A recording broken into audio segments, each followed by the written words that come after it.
is the go-to. I don't think there's a swim bait that has won more tournament money in the last 6, 7, 8 years than this one.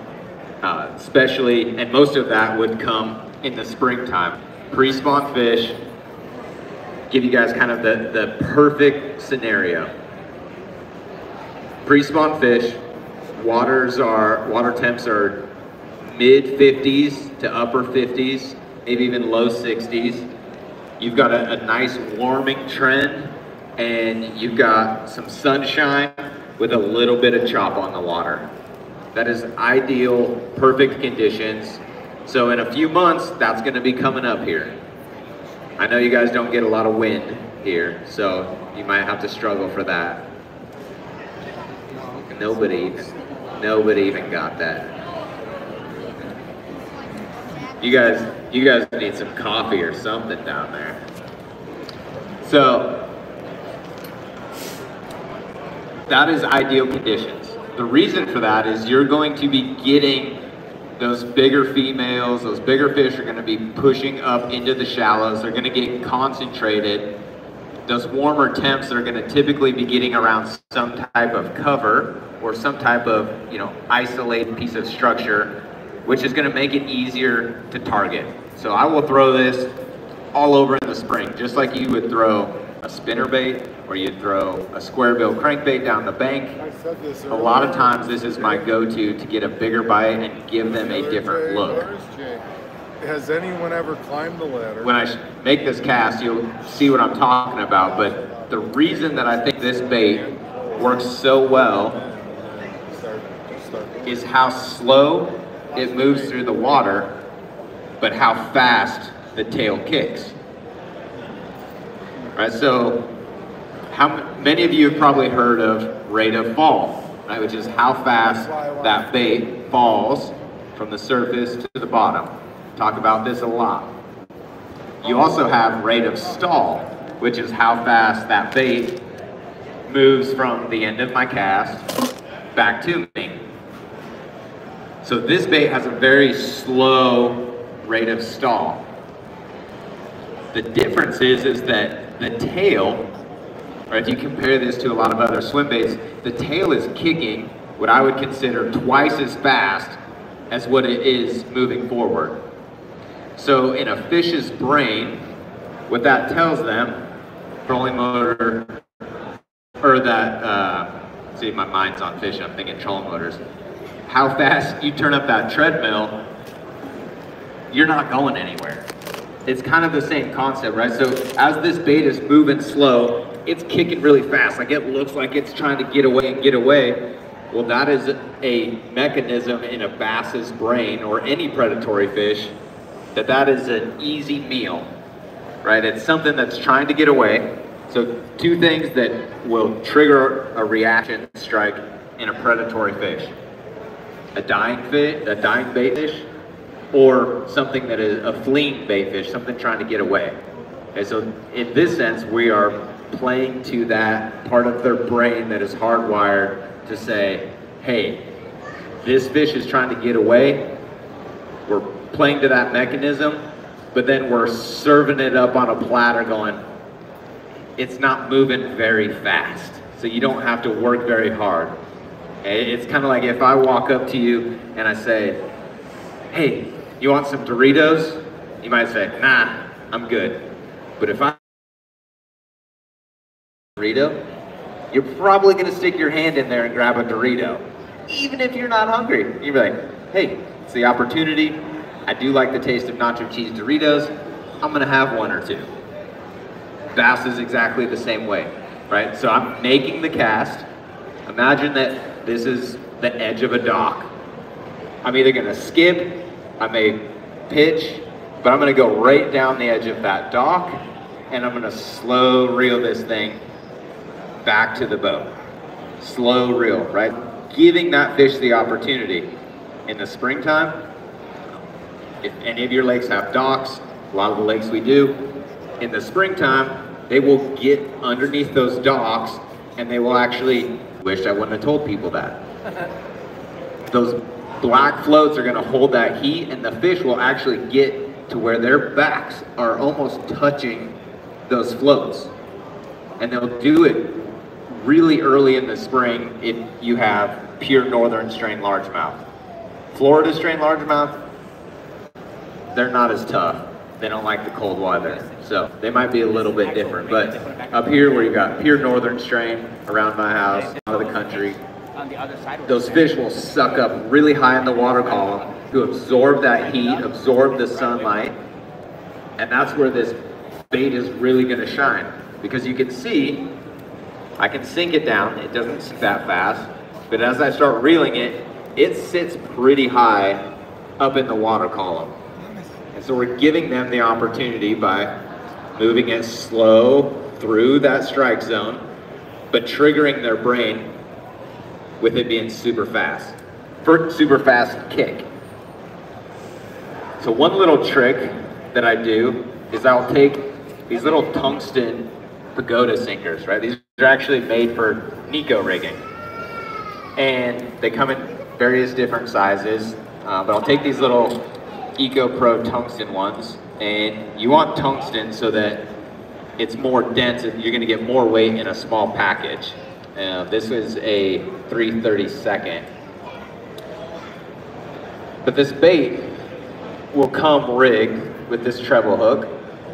It won't come in the package with the hooks bent, so you don't have to worry about that. Pull this hook out. There's gonna be a little magnet. Might be hard for you guys to see, but if you hold it up in the light, there's a harness that comes down the bait. Flip it over so it doesn't see backwards. It comes down the bait, and then there's a little wire harness in there with a magnet.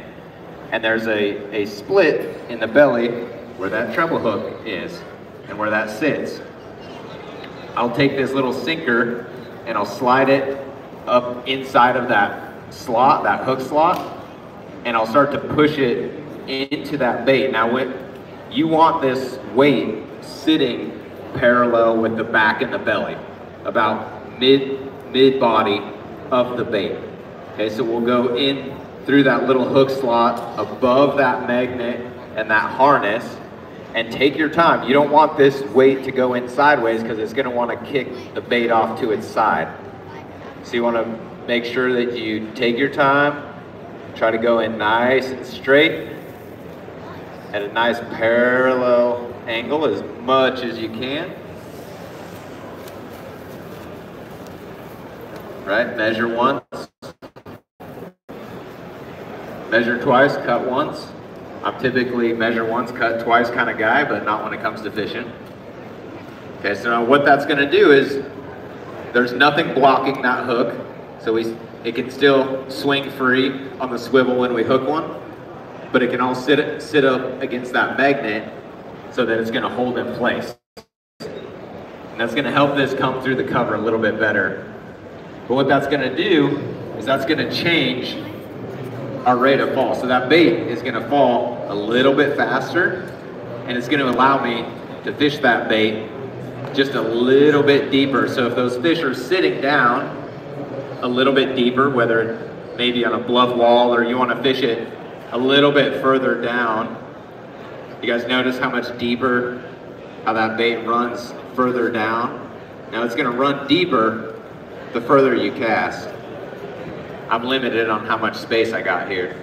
But you can count this bait down, and I'll fish it in 10, 11, 12 foot sometimes.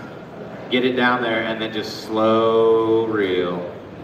Nice and steady every once in a while. You give it a little twitch. See how that one got that guy's attention?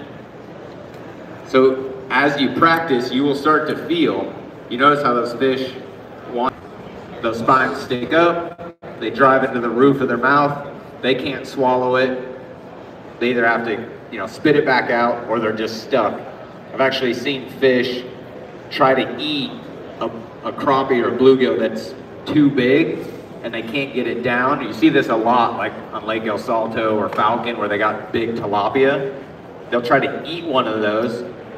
They figure out it's too big and it doesn't fit down their throat, but then they try to spit it back out and the spines get stuck in the roof of their mouth. So now they're stuck. It can't go in and it can't go out. And they die. You'll see them floating on the surface 10, 11, 12 pounders just float dead with a giant tilapia in their mouth or something.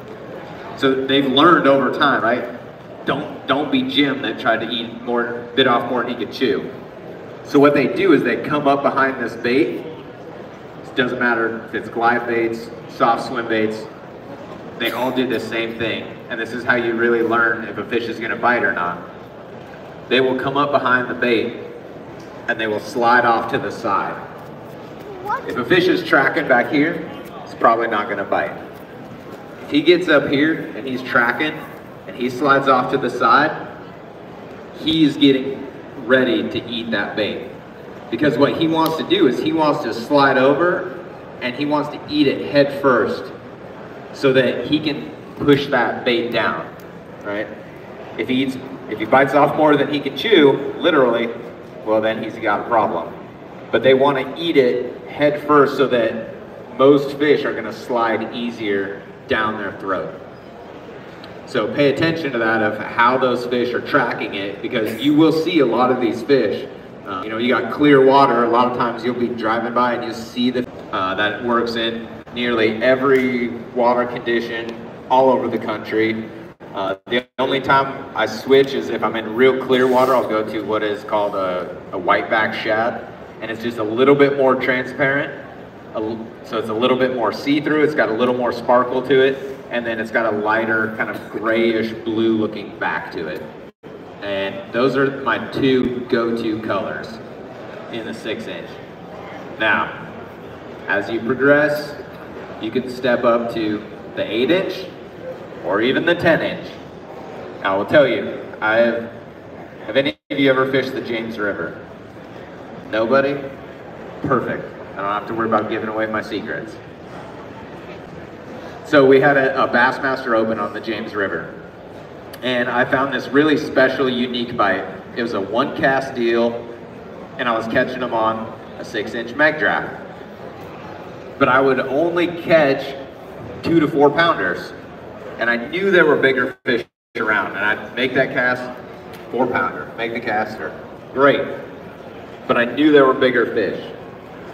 I tie on an 8-inch mag draft, make the first cast, 6 pounder, another cast, 6 pounder.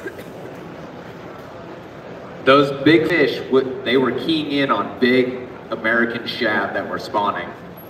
And those 5 and 6 pounders would just let the 6-inch bait go by, and they would not eat it because it wasn't worth, the juice wasn't worth the squeeze, right? It wasn't enough bang for their buck. If they were gonna jump out in that current and they were gonna eat that bait, they wanted to make sure that it was gonna be worth the effort and it was gonna be a big enough bait for those bigger fish.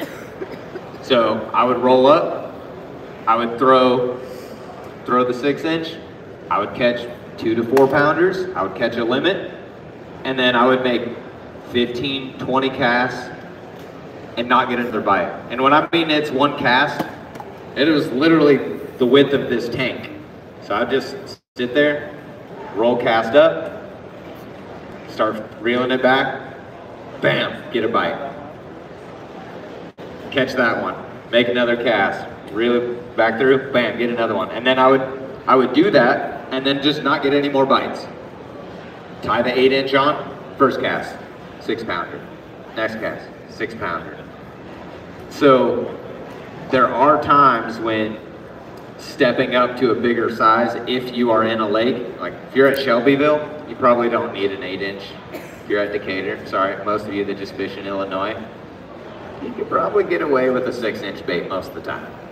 I know you guys got a few lakes where an 8-inch would play. If you travel around, you fish other places, the 8-inch will trigger those bigger bites. But the same principles apply on everything that I've told you here. You just want to upsize your reel, upsize your rod, and upsize your line a little bit, right? So generally I'll throw that on 20-pound test, a 7-9 heavy action rod, and a little bit bigger Daiwa reel. I'm gonna come down there. You guys can ask some questions. That way I can hear you guys. And it can be about mag drafts, or it can be about anything else. All right, well, that looks like it's about it. So that'll be it for today, I think. So I'll see y'all All right, who's got a out clip? fishing another day.